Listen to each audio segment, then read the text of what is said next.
জনতার অভ্যুত্থান পরবর্তী এই নতুন বাংলাদেশে বাংলাদেশ জামায়াত ইসলামী কর্তৃক আয়োজিত আজকের এই জাতীয় সমাবেশে বাংলাদেশের ছাত্র জনতা, আমার অভ্যুত্থানের সহযোদ্ধা, জাতীয় নেতৃবৃন্দ সকলকে জাতীয় নাগরিক পার্টি এনসিপির পক্ষ থেকে সশ্রদ্ধ সালাম। আসসালামু আলাইকুম ওয়া রাহমাতুল্লাহ। সংগ্রামী সহযোদ্ধারা, এক জুলাই পেরিয়ে আমরা আরেক জুলাই এসে উপস্থিত হয়েছি, কিন্তু বাংলাদেশ থেকে মুজিববাদীদের ষড়যন্ত্র এখনো শেষ হয়নি। গোপালগঞ্জে এখনো মুজিববাদীদের আস্তানা গেড়ে রয়েছে। মুজিববাদীরা এখনো বাংলাদেশের বিভিন্ন জায়গায় সক্রিয় রয়েছে। এই মুজিববাদ একটি আদর্শ, শুধু আইনি ভাবে এই মুজিববাদের মোকাবেলা করা যাবে না। আমাদেরকে অর্থনৈতিক ভাবে, রাজনৈতিক ভাবে, সাংস্কৃতিক ভাবে এই মুজিববাদের কোমর ভেঙে দিতে হবে।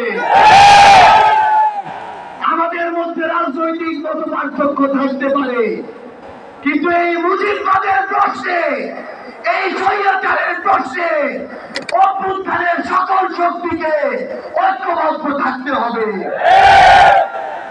সংগ্রামী সহযোদ্ধারা, এই বাংলাদেশে আবারও নতুন করে মুজিববাদী ভারতপন্থী শক্তিগুলো এখন সক্রিয় হচ্ছে। আমাদের মধ্যে মত পার্থক্য থাকতে পারে, কিন্তু এই বাংলাদেশে বাংলাদেশপন্থী ব্যতীত কোন দেশপন্থী, কোন বাদপন্থী, কোন শক্তির আর জায়গা হবে না। সংগ্রামী সহযোদ্ধারা, এই বাংলাদেশে আর ভারতীয় আধিপত্যবাদের জায়গা হতে দেওয়া যাবে না। অন্য যে কোনো দেশের নামের কোন আধিপত্যবাদের জায়গা এই বাংলাদেশে হতে দেওয়া যাবে না। সংগ্রামী সহযোদ্ধারা, হাজারের অধিক ছাত্র জনতা জীবন দিয়েছে। আমার হাজার হাজার সহযোদ্ধা আজকে আমার সামনে রয়েছে। আমাদের একটা আকাঙ্ক্ষা ছিল, গত জুলাইয়ে ওই অগাস্টের 5 তারিখে আমাদের যে স্বপ্ন ছিল, আরেক অগাস্ট আসতে চলেছে, আমাদের সেই স্বপ্নগুলো পূরণ হয়নি। অন্তর্বর্তীকালীন সরকারের কাছে আমরা ছুটির সরকারের ভূমিকা চাই না। আমরা তাদেরকে অভ্যুত্থান পরবর্তী সরকারের ভূমিকায় দেখতে চাই। আমরা স্পষ্ট করে বলতে চাই, অভ্যুত্থান পরবর্তী বাংলাদেশে আমাদের বিচার লাগবে।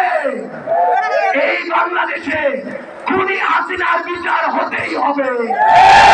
খুনি হাসিনার বিচারের রায় হতেই হবে। খুনি হাসিনার বিচারের রায়ের কার্যকর আমরা দেখতে চাই।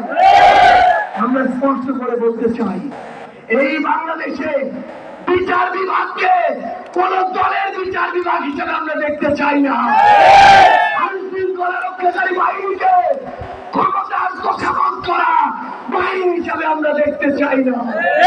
আমরা স্পষ্ট করে আপনাদেরকে বলি, ৭২-এর মুজিববাদী সংবিধানকে এক পাশে রেখে কোনদিন এই বাংলাদেশপন্থী বাংলাদেশ সম্ভব নয়।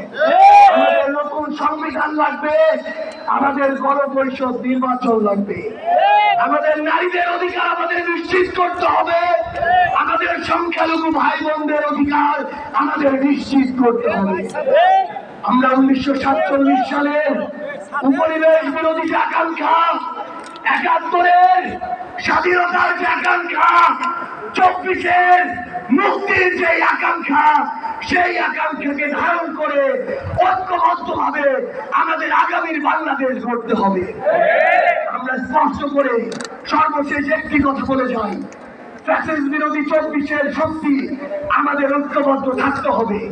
তবে ঐক্যবদ্ধ মানে এই নয় যে আমরা কারো অন্যভাবে দালালি করবো। কেউ যদি চাঁদাবাজি করে আমরা সেটা মুখের উপরে বলবো।